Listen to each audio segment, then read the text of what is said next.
خرج رسول الله صلى الله عليه وسلم من بيتي إلا رفع طرفه إلى السماء আম্মাজান উম্মে সালামা বলেন আল্লাহর নবী যখনই ঘর থেকে বের হইতো, বের হওয়ার সময় নবী যে আকাশের দিকে তাকাইতেন, তাকিয়ে দোয়া করত, আল্লাহ আমি যেন কাউকে পথভ্রষ্ট না করি, নিজেও যেন কখনো পথভ্রষ্ট না হয়। পৃথিবীর সমস্ত পথভ্রষ্ট মানুষকে আল্লাহর রাসূল সঠিক পথের দিশা দিয়েছেন আল্লাহর আদেশে, আল্লাহর দয়ায়। আর সেই নবী আল্লাহর কাছে দোয়া করে, আল্লাহ আমি যেন কখনো পথভ্রষ্ট না হয়। বলেন নবীজি দোয়া করে। একটা মানুষ মরণ পর্যন্ত হেদায়েতের উপরে থাকতে পারবে এর কোনো নিশ্চয়তা নাই। যে কোনো সময় আমি পথভ্রষ্ট হইতে পারে, আমি আপনিও হতে পারেন। ছোট্ট একটা ঘটনা শোনেন, বুখারী শরীফের বর্ণনা।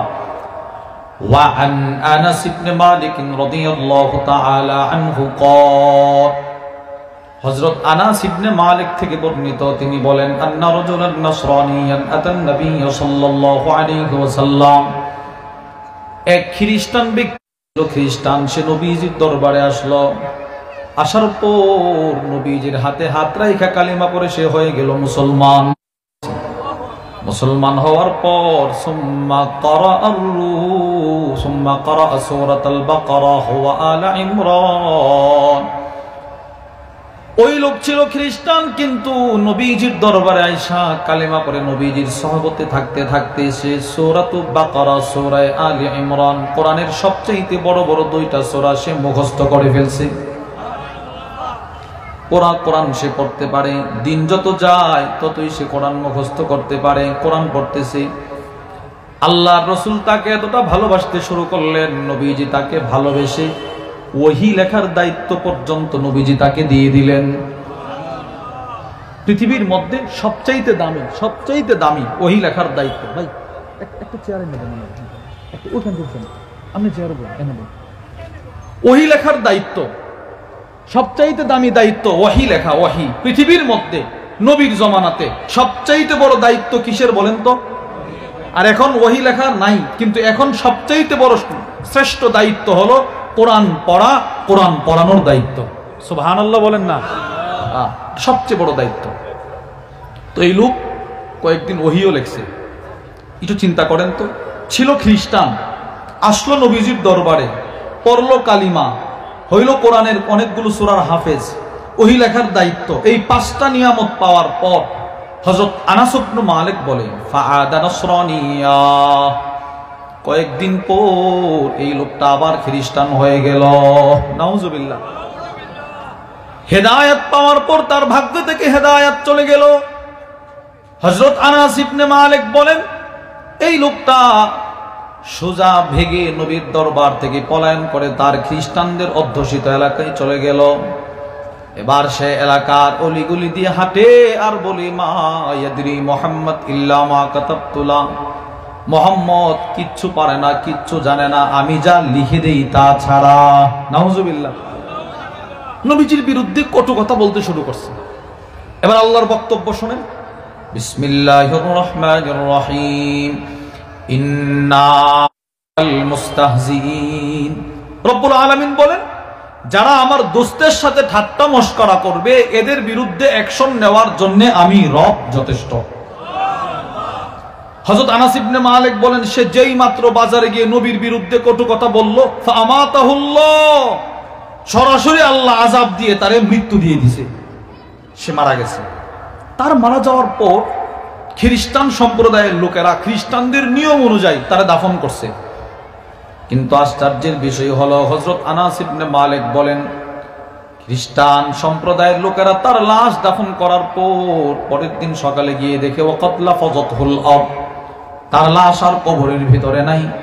জমিন ঘৃণা ভরে তার লাশ নিক্ষেপ করে জমিনের উপরে ফেলে দিছে।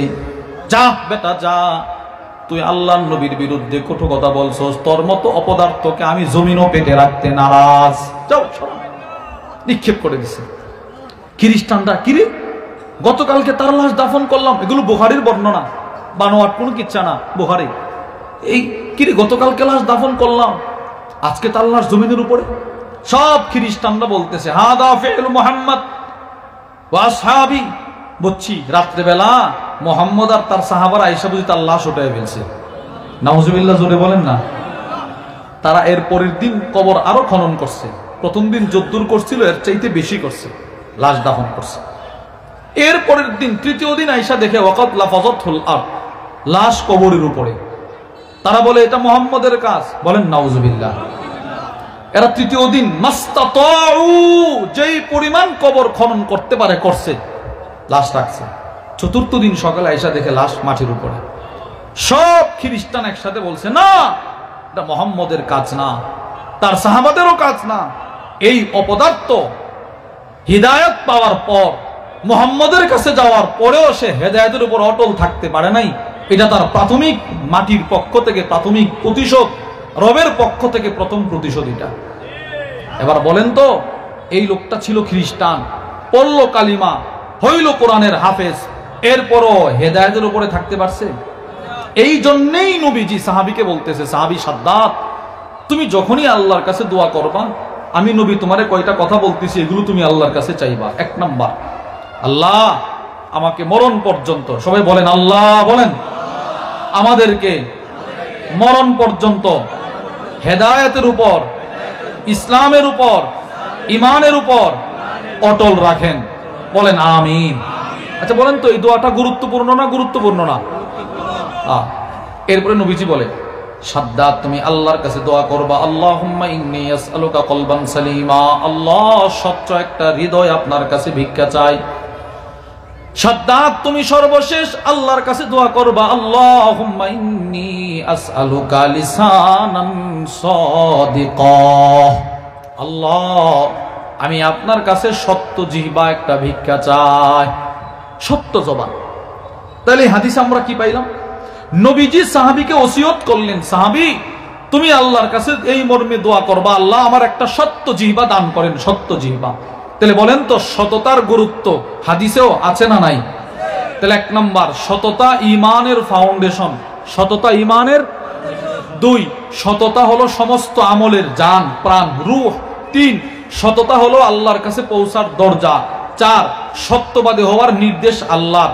পাঁচ, সততার জিহ্বা চাওয়ার জন্য নবীজির ওসিয়ত। ছয় নাম্বার, পৃথিবীতে আল্লাহ পাক যত নবী যত রসুল প্রেরণ করেছেন, সমস্ত নবীগণ সমস্ত রসুলগণ ছিলেন সত্যবাদী। সুবহানাল্লাহ। কোরআনে কিছু নবীর নাম আল্লাহ উল্লেখ করছেন সত্যবাদী বলে।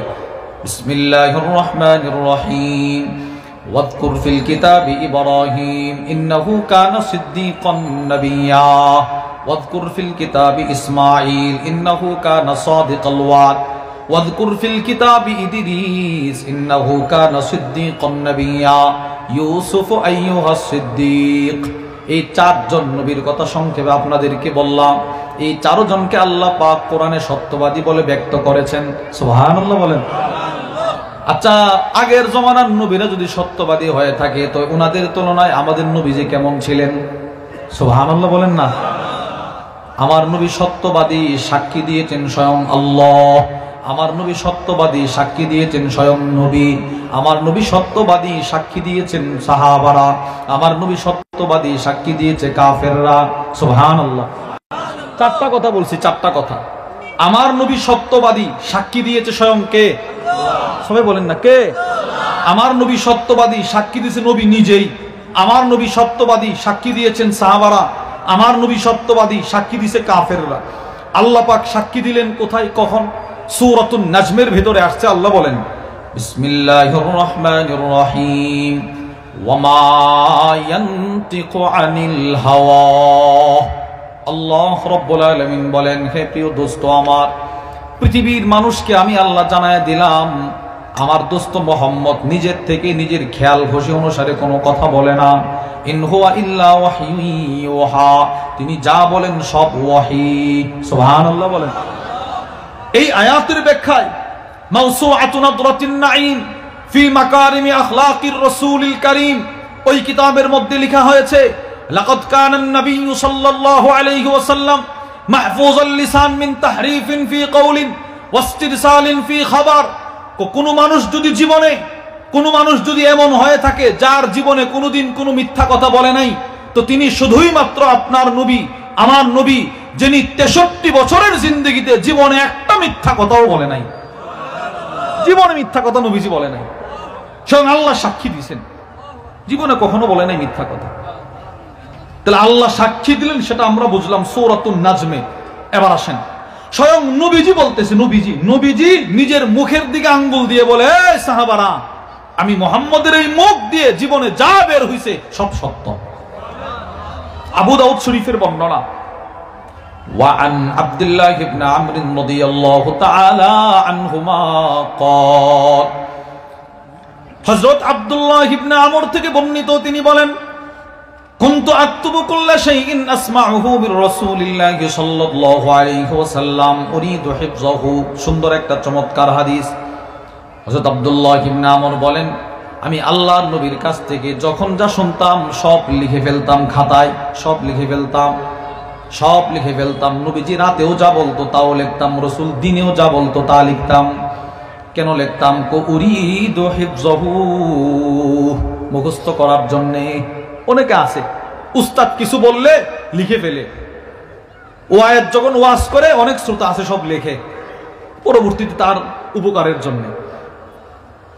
আমি প্রত্যেক রমাদানুল মুবারকে আমাদের হযরত ওয়ালা আপনাদের এখানে আসবে, আল্লামা মুফতি মুশতাকুন নবী কাসিম হাফিজাহুল্লাহ, হযরত মাওলানা মুফতি আনিসুর রহমান আশরাফি, আমরা একসাথে হুজুরের এখানে ইতিকাফ করি শেষ দশক। তো গত রমজানের আগের রমজানে আমি একটা বয়ান করছি আর কি মসজিদে, ওখানে বয়ান হয়, প্রতিদিন বয়ান হয়, রাত দিন বয়ান হয়, আমল হয়।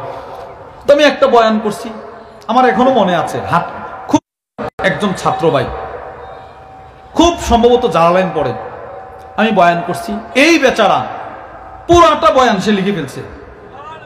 এখন আমি বয়ান শেষে হুজুরের সময় দিছি, একটু আরাম করার জন্য ঘুমাইতে গেছি, এই ছেলে আমার মাথার কাছে আসছে, বৈশা রয়েছে, ডাক দিতেছে না। আসরের নামাজের সময় হয়েছে, উঠছি আজানের সময়, তো সে আমার বলতেছে, হুজুর আপনি যখন বয়ান করছিলেন আমি এগুলো লিখছিলাম, দেখেন তো ঠিক আছে কিনা। আমি তো আশ্চর্য হয়ে গেছি, কিরে বিষয়টা এরকম না যে একটা হাদিস বইলে আমি বারবার এটা বলতেছি, 10 বার বলছি, সে 10 বার শুনালে, আমি একবার বলে গেছি সে লিখে ফেলছে। মোটামুটি আপনার 100 থেকে 80-85% সে লিখে ফেলছে। এই তো নবীজির এই সাহাবী হযরত আব্দুল্লাহ ইবনে আমর তিনি সব লিখে ফেলতেন। ফানাহাতনি কুরাইশ গোত্রের লোকেরা এই সাহাবীর কাছে গিয়ে বলে, তুমি সব লিখবা না? এই মিয়া, আতাকতুবু কুল্লা শাইইন তাসমাউহু, তুমি নবীর কাছ থেকে যা শুনো তাই লিখে ফেলো নাকি? কুরাইশ গোত্রের মানুষ এই সাহাবীরে বলতেছে, তুমি নবীজির কাছে যা শুনো সব লিখে ফেলো? হ্যাঁ লিখি তো। তুমি লিখবা না কেন? ওয়ারাসূলুল্লাহ সাল্লাল্লাহু আলাইহি ওয়াসাল্লাম বাশার ইয়াতাকাল্লামু ফিল গাদাবি ওয়ার রিদা, তুমি জানো না নবীজি একজন মানুষ, নবীজি রাগের হালতেও কথা বলে, ওইটাও তুমি লেখো, নবীজি আনন্দের হালতে কথা বলে, ওইটাও তুমি লেখো, সব লেখো কেন? সাহাবী বলেন, ফামসাকতু আনিল কিতাব, আমি আর নবীজির কথা লেখালেখি বন্ধ করে দিছি, আর লিখি না, সব লেখা বন্ধ। নবী কত কথা বলে, কিন্তু কুরাইশ গোত্রের মানুষের কথা অনুযায়ী আমি লেখালেখি বন্ধ করে দিছি, খাতা কলম রেখে দিছি। কিন্তু আমার মনে একটা খটকা, কিরে নবীর সাথে একটু পরামর্শ করে দেখি। ফাযাকারতু যালিকা লিরাসূলিল্লাহি সাল্লাল্লাহু আলাইহি ওয়াসাল্লাম, আমি নবীজির কাছে পড়া ঘটনা খুলে বললাম, ওগো নবীজি আপনার সব আমি লিখতাম, কুরাইশ গোত্রের মানুষ আমাকে নিষেধ করলো।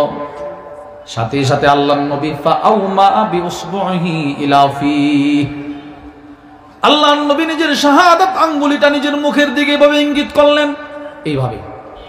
আল্লাহর রাসূল বলে, সাহাবী আমি মুহাম্মদ সাল্লাল্লাহু আলাইহি ওয়াসাল্লামের এই জবান দিয়ে, ফাওয়াল্লাযী নাফসি বিয়াদি, ওই আল্লাহর কসম যেই আল্লাহর হাতে আমি মুহাম্মদের জান, আল্লাহর কসম আমারই জবান দিয়ে, মা ইয়াখরুজু মিনহু ইল্লা হাক্কুন, আমার জবান দিয়ে যখন যা বের হয় সব সত্য কথা। সুবহানাল্লাহ। আমি রাগের হালতে কথা বললেও সত্য বলি, আমি আনন্দের হালতে রসিকতা করে কোনো কথা বললেও সত্য বলি। সুবহানাল্লাহ। বলে দুনিয়ার মানুষের নিয়ম হলো রসিকতা, মানুষের হাসানোর উদ্দেশ্যে মানুষ মিথ্যা বলে, একটু হাসানোর জন্য না, সাবধান, হাসানোর জন্যও মিথ্যা কথা বলা যাবে না। মিথ্যা কথা কেউ যদি কাউকে, কোনো কওম, কোনো বক্তা যদি কোনো শ্রোতাকে হাসানোর জন্যও মিথ্যা কথা বলে, তাহলে ওই মিথ্যা কথাটাই তাকে জাহান্নামে নিয়ে যাবে। হাদিসে পাকে নবীজি নিষেধ করছে। আল্লাহর রাসূল বলেন, আমি রসিকতা করে কিছু বললেও সত্য বলি, কাউকে হাসাইতে গিয়েও সত্য বলি, আর যদি রাগের হালতে বলি তখনও সত্য বলি। নবীজি রসিকতা করেও সত্য বলতেন। তিরমিজি শরীফের বর্ণনা, হযরত আবু হুরায়রা রাদিয়াল্লাহু তাআলা আনহু থেকে বর্ণিত, তিনি বলেন, ইয়া রাসূলুল্লাহ ইন্নাকা তুদাইবুনা, ওগো নবীজি আপনি তো আমাদের সাথে অনেক সময় রসিকতা করেন, তখনও কি সত্য বলেন? নবীজি বলে, ওয়াল্লাহি ইন্নী লা আকুলু ইল্লা হাক্কা, শোনো আবু হুরায়রা, আমি রসিকতা করেও যে কথাটা বলি ওইটাও সত্য। নবীজি রসিকতা করে যেটা বলে সেটাও কি? সবাই বলে না, সেটাও কি সত্য। এটা বোঝানোর জন্য আপনাদেরকে দুইটা দৃষ্টান্ত শোনাই। নবীজি রসিকতা করেও সত্য কথা বলতেন। এক নাম্বার, শামাইলে তিরমিজির বর্ণনা, ওয়ানিল হাসানি রাদিয়াল্লাহু তাআলা আনহু قال আতাত আজুজুন নবী সাল্লাল্লাহু আলাইহি ওয়াসাল্লাম, আল্লাহর নবীর দরবার একজন বৃদ্ধা মহিলা আগমন করলেন। ফাকালাত ইয়া রাসূলুল্লাহ, সে বলতে লাগলো, আল্লাহর নবী, উদউলি আইয়ুদখিলানি আল্লাহুল জান্নাহ, ওগো আল্লাহর নবী আমি একজন বৃদ্ধা মহিলা, আমার জন্য একটু দোয়া করেন, আল্লাহ যেন আমাকে জান্নাতে প্রবেশ করান।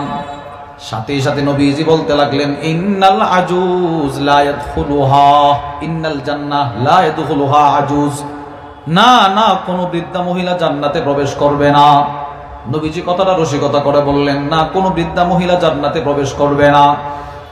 হাদিস বর্ণনাকারী সাহাবী বলেন, ফাওয়াল্লাতিল আজুজ তাবকি, মহিলাটা নবীজির দরবার থেকে কান্নাকাটি করে দৌড়ে চলে যাচ্ছে। হায় হায়, নবীজি কি বলল, আমি নাকি জান্নাতে প্রবেশ করব না। মহিলা কান্নাকাটি করে দৌড় দিয়ে চলে যায়। আল্লাহর রাসূল সাহাবাদেরকে বলতে লাগলেন, সাহাবারা রে, আখবিরুহা আন্নাহা লা তাদখুলুহা ওয়া হিয়া আজুজ, এই মহিলাটাকে তোমরা সুসংবাদ দিয়ে দাও, সে হয়তো আমার কথাটা বুঝতে পারে নাই। আমি বলছি সে জান্নাতে প্রবেশ করবে না, মানি সে যেদিন জান্নাতে প্রবেশ করবে আল্লাহ পাক তাকে বৃদ্ধ অবস্থায় জান্নাত দিবে না, আল্লাহ পরিপূর্ণ যৌবন দিয়েই তাকে পূর্ণ যুবতী বানায়া জান্নাতে ঢোকাবেন। সুবহানাল্লাহ। তাকে একটু বলে দাও, ফা ইন্নাল্লাহ তাআলা ইয়াকুল, এবার নবীজি কোরআনের আয়াত পরে দলিল দেয়, ইন্না আনশানাহুন্না ইনশাআ ফাজআলনাহুন্না আবকারা। নবীজি বলেন, তোমরা কি শোনো না, আল্লাহ পাক বলেছেন যেই মেয়ে, যেই মহিলা পরিপূর্ণ ইসলাম মেনে চলবে, ইসলামের গণ্ডির ভিতরে থাইকা নিজের জীবন পরিবর্তন করবে, নিজের জীবন পরিচালনা করবে, ওই মেয়ে, ওই মহিলাকে আল্লাহ পাক জান্নাতে পরিপূর্ণ যৌবন দিয়ে পূর্ণ যুবতী বানায়া, চিরকুমারী বানায়া জান্নাতে দাখিল করবে। এটা আমি তাই বলতে চাচ্ছি, তারা কি একটু সুসংবাদ দিয়ে দাও। আচ্ছা, আবার আপনারা এই হাদিস থেকে বলেন তো, নবী যে এই মহিলাকে রসিকতা করে বলছে কোন বৃদ্ধা মহিলা জান্নাতে প্রবেশ করবে না, মিথ্যা বলছে না সত্য? জোরে বলেন, মিথ্যা না সত্য? দৃষ্টান্ত, দৃষ্টান্ত নম্বর 2, কখনো কখনো নবীজি রসিকতা করে কিছু একটা বলছে, দুনিয়ার দিকে চিন্তা করলে এটা কখনো বাস্তব হওয়ার কথা না, কিন্তু আল্লাহ রব্বুল আলামিন আমার রাসূলের মুখ দিয়ে বের হইছে, আল্লাহ পাক নবীর কথা যেন সত্য হয়, রব অবাস্তব জিনিসটাকে বাস্তবে পরিপূর্ণ করে দিছে। একটা দৃষ্টান্ত শোনেন। আল্লামা শামসুদ্দিন মুহাম্মদ ইবনে আহমদ উসমান আয-যাহাবী তার বিখ্যাত কিতাব সিয়ারু আ'লামিন নুবালার মধ্যে নিয়ে আসছে, হযরত সাঈদ ইবনে জুমহান তিনি বলেন, নবীর একজন সাহাবী ছিল, নাম সাফিনা। বলেন কি নাম ভাই? সাফিনা। বলেন সবাই। সাফিনা শব্দের অর্থ হলো নৌকা। বলেন কি? নৌকা। তো ওই ব্যক্তির নাম ছিল সাফিনা। তাহলে তার নাম সাফিনা মানে তার নাম কি? মূলত নৌকা। বলেন না, তার নাম কি? তো আপনি কি আপনার ছেলের নাম সিএনজি রাখবেন, রিকশা রাখবেন, ট্রাক রাখবেন? এই বেচারার নাম সাফিনা। সাফিনা আবার কোন নৌকাকে বলে জানেন? মুজামুল ওয়াসিতের মধ্যে তার তরজমা লেখা হয়েছে, মারকাবুন বাহরিয়ুন লিনাকলিল মুসাফিরিন ওয়াল বাদাই'। নৌকা হলো দুই ধরনের, একটা হলো গুদারা। গুদারা বুঝেন? আমাদের এলাকায় গুদারা বলে, খেয়া নৌকা, মানুষকে পারাপার করে, এক পার থেকে আরেক পার, শুধু মানুষ আসা যাওয়া করে। আরেকটা হলো বড় নৌকা, স্টিমার, জাহাজ, যেগুলো মানুষ সহ মানুষের যত মালামাল সব পারাপার করে। তো সাফিনা বলা হয় বড় নৌকা, যেগুলো মানুষের মালামাল সহ এক পার থেকে আরেক পার আসা যাওয়া করে। তো ওই সাহাবীর নাম সাফিনা। হযরত সাঈদ ইবনে জুমহান বলেন, আমি তারে প্রশ্ন করলাম, ওয়ান সাঈদ ইবনে জুমহান قال, হযরত সাঈদ ইবনে জুমহান বলেন, সাআলতু সাফিনা আন ইসমিহি, আমি সাফিনাকে বললাম, ভাই তোমার নাম সাফিনা কেন? সাফিনা তো কোনো মানুষের নাম হতে পারে না, নৌকা তো কোনো মানুষের নাম হতে পারে না, তোমার নাম সাফিনা কেন? সাহাবী জবাব দিয়ে সম্মানী রাসূলুল্লাহ, আমার নাম সাধারণ কেউ রাখে নাই, আমার আম্মা আব্বাও সাফিনা রাখে নাই, আমার নামটা রাখছে স্বয়ং নবীজি। সুবহানাল্লাহ বল। নবীজি সাফিনা রাখছে না, নবী তুই নাম রাখার কথা না, নবীজি রাখলো কেন? ও ভাই, এই নাম রাখার পিছনে একটা ঘটনা আছে। কি ঘটনা? খরাজা রাসূলুল্লাহ সাল্লাল্লাহু আলাইহি ওয়াসাল্লাম ওয়া মাআহু আসহাবু। একদিন নবীজি সফরে বের হইলেন, নবীজির সাথে অনেক সাহাবারা সফরে বের হইল, আমিও বের হইলাম। ফাসাকাল আলাইহিম মাতাউহুম, প্রত্যেক সাহাবীর বেডিং পত্র, ব্যাগ যে ছিল, যা ছিল সবগুলো তাদের কাছে ভারী হয়ে গেল। কোন সাহাবী যার যার ব্যাগ নিয়ে আর হাঁটতে পারে না, বেডিং পত্র নিয়ে হাঁটতে পারে না। তবলিগে গেলে আমাদের গাঠি থাকে না, আরে বিছানা থাকে না, সিট থাকে না, সিট তো সাহাবারা বের হইছে এরকম বিছানাপত্র নিয়ে, বেডিং পত্র নিয়ে বের হইছে। আর কি প্রত্যেকেরটাই প্রত্যেকের কাছে বড় ভারী হইতেছে, ইস আর হাঁটতে পারতেছে না, প্রত্যেকে ক্লান্ত হয়ে গেছে। সাহাবী বলে, নবীজি তখন আমারে ডাক দিয়েছে, ওই সাফিনা জানলাম তারা ডাক দিয়েছে, নবীজি এইদিকে আসো তুমি। গেছি, আল্লাহর নবী বলেন, উবসুত কিসা, সাফিনা তুমি তোমার লম্বা চাদরটা, বড় চাদরটা এখানে বিছিয়ে দাও। হযরত সাফিনা বলে, আমি আমার চাদরটা বিছিয়ে দিলাম। সব সাহাবাদের বিডিং পত্র, মালামাল গুলো আমার চাদরের উপরে রাখা হলো। এবার নবীজি বললেন, চাদরটাকে বাঁধো। পুরাটা বাঁধা হলো। এবার সবগুলো মিলে একটা বিডিং পত্র, বড় একটা মালের বোঝা হইল। আল্লাহর নবী আমারে ডাক দিয়েছে, এই তুমি দিকে আসো। গেলাম। আল্লাহর রাসূল বলে, ইহমিল ফাইন্নামা আনতা সাফিনা, তুমি পুরাটা মাল তোমার মাথায় বহন করো, আমি রাসূল দেখতে পাচ্ছি তুমি একটা জাহাজ। সুবহানাল্লাহ বলো। এবার নবীজি জাহাজ বলছে, আরশের মালিক আল্লাহ পাক সাথে সাথে ওই সাফিনা কেমন শক্তি দিয়ে দিলেন। আমার নবী তারে জাহাজ বলছে, এখন জাহাজের শক্তি না দিলে নবীর কথাটা মিথ্যা হবে। এবার সাফিনা নিজেই বলতেছেন, ফালাউ হামালতু ইয়াউমাইদিন বিকরাবাইরিন আও বাঈরাইন আও সালাসা আও আরবাআ আও খামসা আও সিত্তা আও সাবআ। পৃথিবীর মানুষ, আল্লাহর নবীজি তো বলছে আমি সাফিনা, নবীজি তো বলছে আমি জাহাজ। আল্লাহর কসম, ওই দিন আরবের সবচাইতে দামি উটটা, বড় উটটা যে পরিমাণ মালামাল তার পিঠে বহন করতে পারে, না না আরবের দুইটা বড় বড় উট যেই পরিমাণ মালামাল পিঠে বহন করতে পারে, না না আরবের তিনটা, চারটা, পাঁচটা, ছয়টা নয়, 7টা বড় বড় উট যেই পরিমাণ মালামাল তাদের পিঠে বহন করতে পারে, ওই পরিমাণ মাল যদি ওই দিন আমার মাথায় তুলে দেওয়া হতো, মা সাকলা আলাইয়া, এরপরেও আমার কাছে ভারী মনে হতো না। নবীজি বলছে আমি সাফিনা।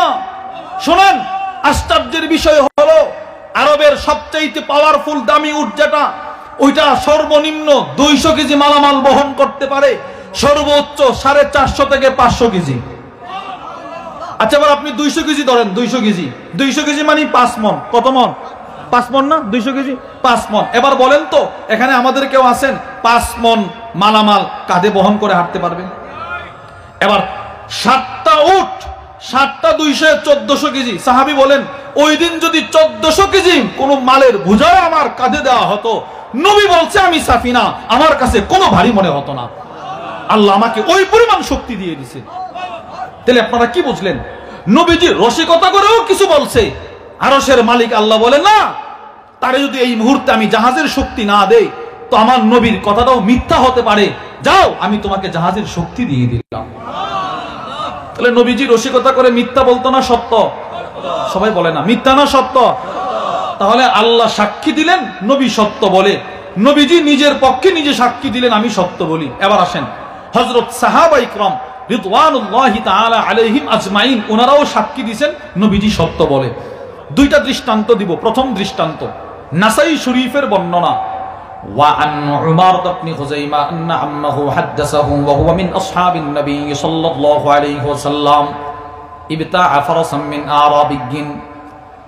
নবীর একজন সাহাবী হযরত উমর ইবনে খুজাইমা বলেন, নবীর একজন সাহাবীর মাধ্যমে তিনি বর্ণনা করেন, আল্লাহর নবী এক গ্রাম্য ব্যক্তি থেকে একটা ঘোড়া কিনছে। ঘোড়া, এটা গ্রামের মানুষ, বধু মানুষ, কিন্তু হাদিসের পূর্বের অংশ দেখলে বোঝা যায় লোকটা ছিল মুনাফিক। বলেন, লোকটা কি ছিল ভাই? মুনাফিক। নবীজি এক গ্রাম্য মুনাফিক থেকে একটা ঘোড়া কিনছে। এবার নবীজি ওই ঘোড়ার মালিককে বলতে লাগলো, ফাস্তাতবাহুন নবী সাল্লাল্লাহু আলাইহি ওয়াসাল্লাম লিয়াকদিয়াহু তামানা ফরাসি। আল্লাহর রাসূল বললেন, ভাই তোমার ঘোড়া তো আমি কিনছি ঠিক আছে, কিন্তু আমার কাছে এখন টাকা নাই। তোমার ঘোড়া কেনার উদ্দেশ্য আমি বের হয় নাই, তুমি একটু আমার পিছনে পিছনে আমার বাড়িতে আসো, আমি আমার বাড়ির থেকে তোমার টাকাটা পরিশোধ করে দিব।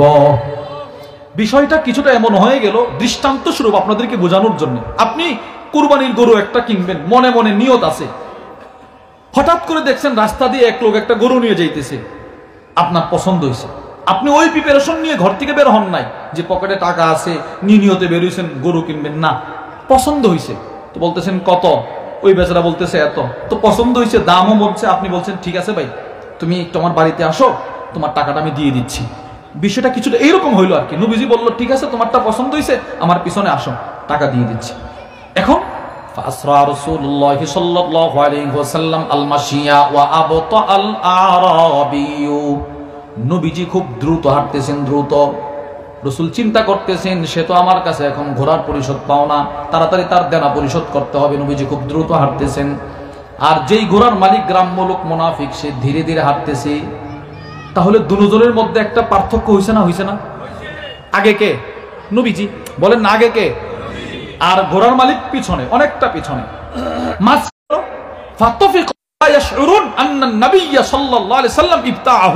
যেই মানুষগুলো এখন এসে আবার দরদাম করতেছে, দামাদামি করতেছে, তারা জানে না। তারা এসে ওই ঘোড়ার মালিককে বলতেছে বিক্রি করবা এটা। আচ্ছা বলেন তো, তার উচিত ছিল কি বলা, মা এটা বিক্রি হয়ে গেছে, এটা ছিল না? সেও দামাদামি করতেছে, কত দিবেন, এত। তো দেখতেছে নবীর চাইতে কিছু বেশি বলছে রে, সে বিক্রি করে ফেলবে।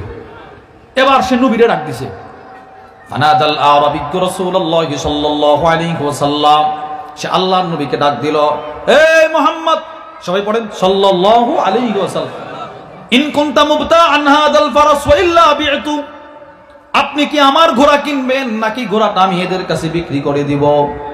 ফাকামান নবী সাল্লাল্লাহু আলাইহি ওয়াসাল্লাম হিনা সামিআ নিদা আল আরাবিয়্যি, নবীজি পুরা হাঁটার মধ্যে হঠাৎ করে নবীজি থেমে গেলেন। কিরে কে ডাক দিল? তাকায় দেখে ওই বেটা ডাক দিয়ে বলতেছে কিনবেন না বিক্রি করে দিব।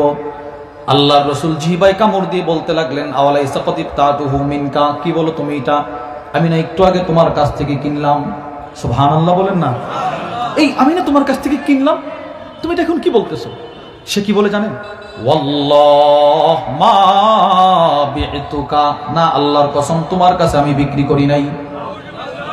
আচ্ছা এখন তার এই কথার দ্বারা কি উদ্দেশ্য? সে সত্যবাদী, নবীজি মিথ্যাবাদী, মানে সে চাইতেছে নবীরে মিথ্যাবাদী বানাইতে। সে তো কসম খাইছে, না আমি আপনার কাছে বিক্রি করি নাই। আপনারা বলেন তো সে কি একটু আগে রাসূলের কাছে বিক্রি করছে না করছে না? নবীরে মিথ্যাবাদী বানাইতেছে। রাসূল বলে না অবশ্যই তোমার কাছ থেকে কিনছি। সে বলে না আপনি কিনেন নাই। নাউজুবিল্লাহ বলেন। এবার সে নবীজির কাছে আসছে, ওই মানুষদেরকে সাথে করে নিয়ে আসছে। আয়েশা বলে হালুম্মা শাহিদা, আপনি যে আমার কাছ থেকে কিনছেন কোন দলিল আছে আপনার? এই বেঈমান নবীরে বলতেছে। রাসূল তো কেনার সময় এরকম ভাবেও নাই যে পরবর্তীতে এরকম অবস্থা হবে। নবীজি তো সাদা মনে কিনছে, নবীজি তো কোনো সাক্ষী নাই। সে বলতেছে সাক্ষী আছে আপনার? একজন সাক্ষী বের করেন, সে বলুক আমি আপনার কাছে বিক্রি করছি।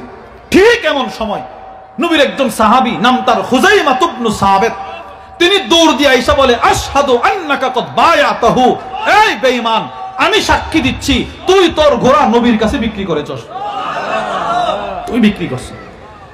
সে থরথর করে কম্পন শুরু করছে, হায় হায় সাক্ষী তো পাইছে। নবীজি তো আশ্চর্য। নবীজি ওই ঘোড়ার কাছে না গিয়ে তার কাছে সাহাবীর কাছে আসছে, এসে বলে হুযাইমা বিমা তাশহাদ, তুমি সাক্ষী কিভাবে দিলে? তুমি তো ছিলে না, তুমি কেমনে বুঝলা আমি কিনছি? এই সাহাবীর বক্তব্যটাই হলো আমার আলোচ্য বিষয়। ওই দিন এক উচ্চ আওয়াজে সাহাবী হুযাইমা ইবনে সাবিত বলেছিল, ইয়া রাসূলুল্লাহ বিতাসদীকিকা, 63 বছরের আপনার সততার উপর ভিত্তি করে আজকে আমি সাক্ষী দিয়ে দিছি। আপনি 63 বছরের জিন্দেগিতে কখনো মিথ্যা কথা বলেন নাই, আর আজকে একটা ঘোড়ার জন্য মিথ্যা কথা বলবেন? আমি হুযাইমা এটা বিশ্বাস করতে পারি না। এই হাদিসের ব্যাখ্যায় পৃথিবী বিখ্যাত মুহাদ্দিস আল্লামা মুহাম্মদ ইবনে আদম আল ইসইউবি তার বিখ্যাত কিতাব যাখিরাতুল উকবা ফি শারহিল মুজতাবা, ওই কিতাবের মধ্যে লেখেন বিমারিফাতি আন্নাকা সাদিকুন ফি কুল্লি মা তাকুল, ওগো আল্লাহর নবী আমি আমার আপনি জীবনে যা বলেছেন সত্য বলেছেন। আপনি সব সময় সত্য বলছেন, তো আপনি একটা ঘোড়ার জন্য মিথ্যা বলবেন? এটা আমি বিশ্বাস করতে পারি না। আল্লাহু আকবার। নবীজির এই হাদিসের ব্যাখ্যায় আল্লামা ইসবি লেখেন, ওয়াল মাশহুর আন্নাহু রাদ্দাল ফারাস আলা যালিকা বাদাল আরাবিয়্যি। নবীজি এতটাই কষ্ট পাইলেন, ওই ঘোড়ার মালিকরে ডাক দিয়া বলে, ভাই তোমার ঘোড়া আমার আর দরকার নাই, তুমি একটা ঘোড়ার জন্য আমারে মিথ্যুক বানাইছো, দরকার নাই, তুমি তোমার ঘোড়া নিয়ে যাও। কিন্তু ওই ঘোড়ার ভিতরেও নবীজির প্রেম ছিল। এই হাদিসের ব্যাখ্যায় আসছে, এই ঘোড়াটা ওই রাত্রিতে মালিকের বাড়িতেই মারা গেছে। কেন মারা গেল? ঘোড়াও যেন বলতেছে, বেঈমান, আমি নবীজির মালিকানায় চলে গেছিলাম, তুই আমাকে নবীজির মালিকানায় ঢুকতে দেশ নাই, যা, আমি তোর কাছেও থাকবো না। পশু পাখির ভিতরেও নবীজির প্রেম ছিল, নবীর ভালোবাসা ছিল। আমার ভিতরে নাই, আপনার ভিতরে নাই। যদি আপনার ভিতরে নবীর প্রেম থাকতো, তাহলে আপনি জীবনে কখনো দাড়িতে খুর লাগাইতেন না। আপনি খুর লাগাইতেন না কখনো। এখানে খুর লাগানো মানে নবীজির কলিজায় আঘাত করা, নবীজির কলিজায় আঘাত করা। কিভাবে আপনি এখানে খুর লাগান বলেন? ওই ঘোড়াটি মারা গেছে। এই হাদিসের শেষে নবীজি এতটাই খুশি হইলেন, নবীজির পবিত্রতার সাক্ষী দিয়েছে, নবীজির শাহাদাত, নবীজির সততার সাক্ষী দেওয়ার ফলে নবীজি তাকে একটা পুরস্কার দিছে। নবীজি খুজাইমাকে ডাক দিয়া বলে, খুজাইমা, ফাজআলা রাসূলুল্লাহ সাল্লাল্লাহু আলাইহি ওয়াসাল্লাম শাহাদাতা খুজাইমা বিশাহাদাতি রাজুলাইন। হে খুজাইমা, শরীয়তের নিয়ম হলো কোন বিষয়ে কেউ সাক্ষী দিলে পুরুষ হলে দুইজন সাক্ষীর প্রয়োজন, কিন্তু তুমি কোন বিষয়ে সাক্ষী দিলে আমি রাসূল তোমাকে পুরস্কার দিলাম, তুমি একজনের সাক্ষীটাই দুইজনের সমান। সুবহানাল্লাহ। এই যে নবীজি একটা পুরস্কার দিছে, এই পুরস্কারটা জাতির উম্মতের খুব ক্লান্তি লগ্নে কাজে আসছে। হুজুর কি সেই ক্লান্তি লগ্ন? আল্লামা ইমাম মুল্লা আলী কারি রাহিমাহুল্লাহ মিশকাতুল মাসাবিহের শরা মিরকাতুল মাফাতিহের মধ্যে লেখেন, আউয়ালু মান জামাআল কুরআন আবু বকর সিদ্দিক ওয়া কাতাবাহু যায়েদ ইবনে সাবিত। ইয়ারমুকের যুদ্ধে শত শত হাফেজ সাহাবাদেরকে শহীদ করা হলো। বীর মাউনার মধ্যে অনেক সাহাবাদের, হাফেজ সাহাবাদেরকে শহীদ করা হলো। বেঈমান মুশরিকরা ষড়যন্ত্র করে হাফেজ সাহাবাদেরকে শহীদ করে দিতেছে। সমস্ত সাহাবারা বুট বসছে, কিরে কি করা যায়, এরা তো কোরআনকে পৃথিবী থেকে মিটিয়ে দেওয়ার ষড়যন্ত্র শুরু করছে। তো নবীজি সাল্লাল্লাহু আলাইহি সাল্লামের সাহাবাদের ভিতরে আল্লাহ পাক এলকা করলেন, কোরআন জমা করেন, কোরআন লেখা শুরু করেন, কোরআন লিখিত আকারে প্রস্তুত করেন, যেন পরবর্তীতে মানুষ কোরআন দেখে মুখস্থ করতে পারে, শুনে শুনে মুখস্থ করার পাশাপাশি যেন পড়ে পড়ে মুখস্থ করতে পারে। হযরত আবু বকর সিদ্দিকের দিল খুলছে, তিনিও সম্মতি প্রকাশ করলেন। নবীর কাছ থেকে সূরাতু ইউসুফ শুনছি, আমি এই দুইজনের সামনে নবীর কাছ থেকে সূরাতু হুদ শিখছি, শুনছি। এইভাবে দুইজন সাক্ষী এনে এনে আয়াত জমা দিতে হবে। যারা সাক্ষী আনতে পারবে না, তাদের আয়াত লেখা হবে না। প্রত্যেকেই যার কাছে যত আয়াত আছে, কেউ 10টা, কেউ 20টা, কেউ 100, কেউ 200, কেউ 400 আয়াত আনতেছে আর বলতেছে এই দুইজনের সামনে আমি শুনছি, এক মজমায় আয়াতগুলো নাজিল হয়েছিল, আমরা শুনছি, আমরা লিখছি। সব জমা দিতেছে, লিখতেছে। পুরো কোরআন লেখা শেষ। আজান কিন্তু শেষ করে দিই। বাহিরের মাইক বন্ধ করে দেন ভাই, বাহিরের মাইক বন্ধ করার সিস্টেম আছে, বাহিরের মাইক বন্ধ করে দেন। আমরা শেষ করে দিই, আমি শেষ করে দিই, 5 মিনিট শেষ করে দিই না, 15 নামাজ আচ্ছা ঠিক আছে, জি ঠিক আছে, ঠিক আছে ইনশাআল্লাহ। বাহিরের মাইক বন্ধ, ঠিক আছে? অনেক জায়গায় আজান হচ্ছে, নামাজ হচ্ছে, আমরা ইনশাআল্লাহ নামাজ পড়বো এখানে 7:30টায়। শোনেন তো, প্রত্যেকেই যার কাছে যতটা আয়াত এক একটা করে নিয়ে আসতেছে আর দুইজন সাক্ষী উত্থাপন করতেছে। পুরা কোরআন লেখা শেষ, একটা আয়াত, এটা যে কোরআনের আয়াত সকলে মানতেছে, সকলে শুনছে, কিন্তু কার কাছে আছে দুইজন সাক্ষী সহ কেউ আনতে পারতেছে না। সূরাতু বারা, সূরাতু তাওবার শেষ আয়াত, ফাইন তাওয়াল্লাউ ফাকুল হাসবিয়াল্লাহু লা ইলাহা ইল্লাহু আলাইহি তাওয়াক্কালতু ওয়া হুয়া রাব্বুল আরশিল আযীম। এই আয়াতটা হযরত খুজাইমা ইবনে সাবিত নিয়ে আসছে। আয়না বলতেছে, ভাই যায়েদ এটা লেখেন। তো যায়েদ ইবনে সাবিত বলে, আপনি একা আসলে হবে না, সাক্ষী কই দুইজন আপনার। কয় ভাই লেখেন না। কোন সাক্ষী কই দুইজন, আমার সাক্ষী নাই, কোথাও লেখা হবে না। এবার হযরত যায়েদ ইবনে সাবিত গেল ওমর ইবনুল খাত্তাবের কাছে। হে ওমর ইবনুল খাত্তাব, যে আয়াতের জন্য সকলে পেরেশান, এই আয়াত তো পাওয়া গেছে। কার কাছে? যায়েদের কাছে। তো লিখে ফেলো। কোন ওনার কাছে সাক্ষী নাই। তখন হযরত ওমর বলছিল, হে যায়েদ, তুমি কি শোনো নাই, তুমি কি জানো না, হযরত খুজাইমা তো এমন একজন সাহাবী, যেই সাহাবীর নবীজির জীবনে একবার সততার সাক্ষী দেওয়ার বদলতে রাসূল তাকে একজনের সাক্ষীটাই দুইজনের সমান করে দিয়েছে। তার কাছে সাক্ষী চাইও না, তার কাছে সাক্ষী চাইলে নবীজি কষ্ট পাবে, লিখে ফেলো আয়াত। চিন্তা করছেন? জাতির ক্লান্তি লগ্নে নবীজির এই পুরস্কারটা আমাদের উপকারে আসছে, বলেন আলহামদুলিল্লাহ। তাহলে আমি আপনাদেরকে বুঝাইলাম দুইটা দৃষ্টান্ত। প্রথম দৃষ্টান্ত, সাহাবারা নবীজির সততার সাক্ষী দিয়েছে না দেয় নাই? বলেন না, দিছে না দিছে না? দৃষ্টান্ত নম্বর 2, সিলসিলাতু আহাদিসিস সহিহার বর্ণনা। ওয়া আন আয়েশা রাদিয়াল্লাহু তাআলা আনহা ক্বালাত, আম্মা জান আয়েশা আস-সিদ্দিকা রাদিয়াল্লাহু তাআলা আনহা থেকে বর্ণিত, তিনি বলেন, লাম্মা উসরিয়া বিন নবী সাল্লাল্লাহু আলাইহি ওয়াসাল্লাম, আল্লাহর নবী মেরাজের রজনীতে মেরাজ করার পরের দিন সকালে আয়েশা নবীজি বলতে লাগলেন, আমি গত রাতে কিন্তু বাইতুল মাকদিসে গেছি। ফাত্তাদনা সুম্মিমান কানু আমানু বিহি ওয়া সাদ্দাকু, যে মানুষগুলো আল্লাহর নবীর প্রতি ঈমান এনে ফেলবে ভাব এরাও পর্যন্ত মুরতাদ হয়ে গেল না। এই কথাটা তো আমরা বিশ্বাস করতে পারি না। আপনি ফিলিস্তিনে গেছেন, ফিলিস্তিন থেকে এক রাত্রে চলে আসছেন, যেখানে আমাদের যাইতে লাগে সপ্তাহের পর সপ্তাহ, না, এটা আমরা বিশ্বাস করতে পারি। আম্মাজান বলেন, অনেক মানুষ যারা নবীর প্রতি ঈমান এনে ফেলবে ভাব উপক্রম, তারাও বেঈমান মুশরিক হয়ে গেছে। সব কাফেররা বৈঠক করছে, ফারতাদনা সুম্মিমান কানু আমানু বি, সকলে মুরতাদ হয়ে গেল। ওয়াসাউ বিযালিকা ইলা আবি বকরিন সিদ্দিক, সব কাফেররা সিদ্দিক আকবরের কাছে গেছে, গিয়ে বলে, আবু বকর কি, ফাহাল্লাকা ইলা সাহিবিক ইয়াজাম আন্নাহু উসরিয়া বিহিল লাইলা, হে আবু বকর, তোমার দোস্ত গতকালকে থেকে একটা কথা বলতেছে, তুমি কি শুনছো এটা? কোনা কি বলছে? তোমার দোস্ত মুহাম্মদ সে দাবি করতেছে সে নাকি গত রাত্রে বাইতুল মাকদিস গেছে, আবার রাত্রি চলে আসছে। আচ্ছা আবু বকর, তুমি কি এটাও বিশ্বাস করবে? তখনও পর্যন্ত সিদ্দিক আকবর শোনে নাই নবী যে মেরাজ করে আসছে, সকাল সকাল এরা গেছে। সিদ্দিক আকবর বলে, আমার দোস্ত এটা বলছে? হ্যাঁ বলছে। তো সিদ্দিক আকবর বলে, কম বলছে, কম।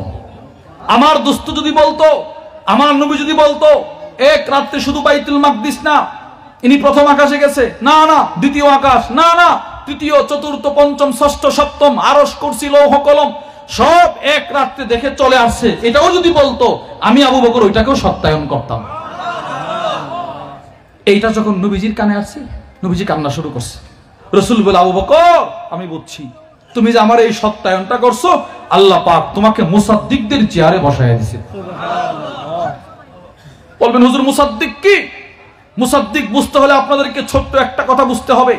প্রত্যেক নবীর আগের নবীকে বলা হয় মুবাশশির। বলেন, প্রত্যেক নবীর আগের নবীকে কি বলা হয়? প্রত্যেক নবীর পরের নবীকে বলা হয় মুসাদ্দিক।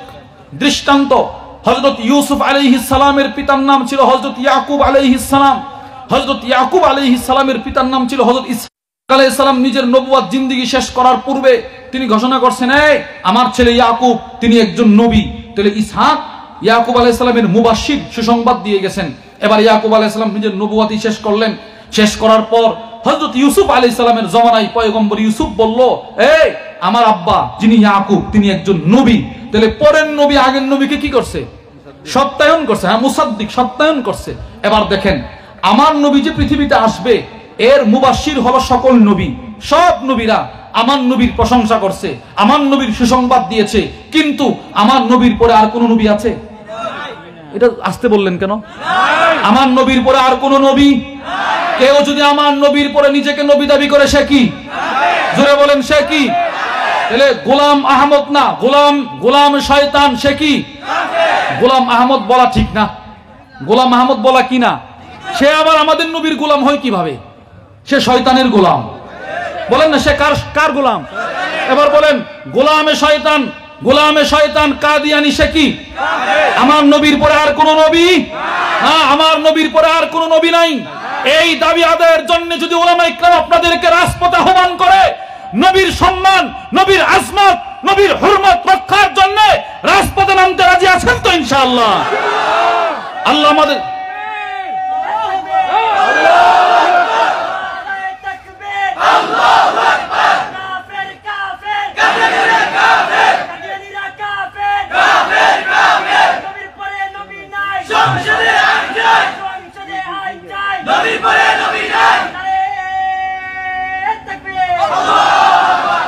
বর্তমান পৃথিবীতে সবচাইতে বড় জিহাদ, সবচাইতে দামি জিহাদ হলো আমার নবীর সম্মান রক্ষার জিহাদ।